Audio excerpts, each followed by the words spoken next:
अब जब उसी मरी हुई कंपनी को मोदी सरकार इसलिए बेच रही है कि वह कंपनी अब सरकार के गले में एक मरा हुआ हाथी है, तब सबसे पहले यही कांग्रेसी चिल्ला रहे हैं कि मोदी सरकार तो सरकारी कंपनी बेच रही है। सत्यपाल मित्तल कांग्रेस के राज्यसभा के सांसद थे।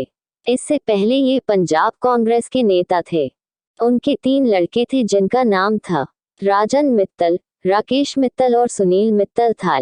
सुनील मित्तल, जो कि उनका छोटा बेटा था, लुधियाना में साइकिल बनाने वाली कंपनियों में कमीशन पर पार्ट सप्लाई करता था। फिर उसने साइकिल बनाने वाली छोटी छोटी घरेलू छोटी फैक्ट्री को ब्याज पर पैसा देने का भी काम शुरू किया। सुनील भारती मित्तल ने एक कंपनी भारतीय ओवरसीज ट्रेडिंग कंपनी के नाम से बनाई। ये वह समय था जब भारत में लोकल उद्योगों को बढ़ावा दिया जा रहा था और यदि साइकिल के पार्ट्स इंपोर्ट करने की जरूरत पड़े तो इंपोर्ट किए गए पार्ट्स पर 300% ड्यूटी का प्रावधान था। लेकिन संसद का पुत्र होने के कारण इनकी फर्म को ड्यूटी में छूट दे दी गई। इन्होंने चाइना से साइकिल के पार्ट्स इंपोर्ट करके मोटा मुनाफा कमाया, परंतु इनके इंपोर्ट से लुधियाना में जो सैकड़ों छोटी छोटी साइकिल एंसिलरीज की वह बंद हो गई। उस जमाने में भारत में बिजली बहुत कम रहती थी, परंतु फिर भी भारत सरकार ने जनरेटर इंपोर्ट करने पर भी प्रतिबंध लगाया हुआ था।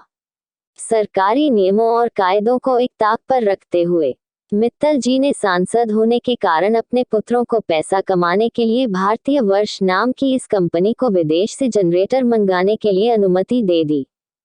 सुनील मित्तल ने सुजुकी कंपनी के और होंडा के करोड़ों जनरेटर इंपोर्ट करके मोटा मुनाफा कमाया। जनता इनके जनरेटर को खरीदे, इसके लिए एक नया तरीका अपनाया। उन्होंने देखा कि लोग अपने प्रसिद्ध टीवी सीरियल देखने के लिए उतावले रहते हैं, क्योंकि शाम का समय होता है और उस समय वह और उनके बच्चे टीवी देखना पसंद करते हैं। इसलिए उन्होंने अपने पुत्रों को फायदा देने के कार्य के लिए बिजली भी गुल करानी शुरू कर दी। जनरेटर से इन्होंने इतना पैसा कमाया कि सुनील मित्तल एक बड़े उद्योगपति के रूप में देश में जाने लगे। उस समय टेलीफोन का होना एक अमीर होने की निशानी मानी जाती थी।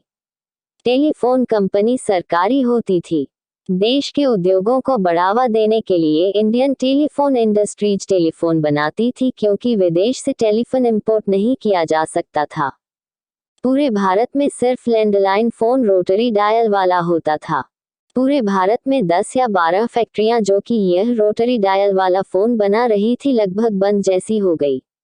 इन फैक्ट्रियों में लगभग 15 लाख कर्मचारी और अधिकारी थे, जिनको मुफ्त में सरकार सैलरी देती थी, क्योंकि अचानक सुनील भारती मित्तल को ताइवान की कंपनी किंगटेल से पुश बटन वाले फोन इंपोर्ट करने का लाइसेंस भारत सरकार से मिल गया और सुनील भारती मित्तल ने ताइवान की किंगटेल नामक कंपनी से पुश बटन वाला फोन खरीदकर भारत सरकार को बेचा।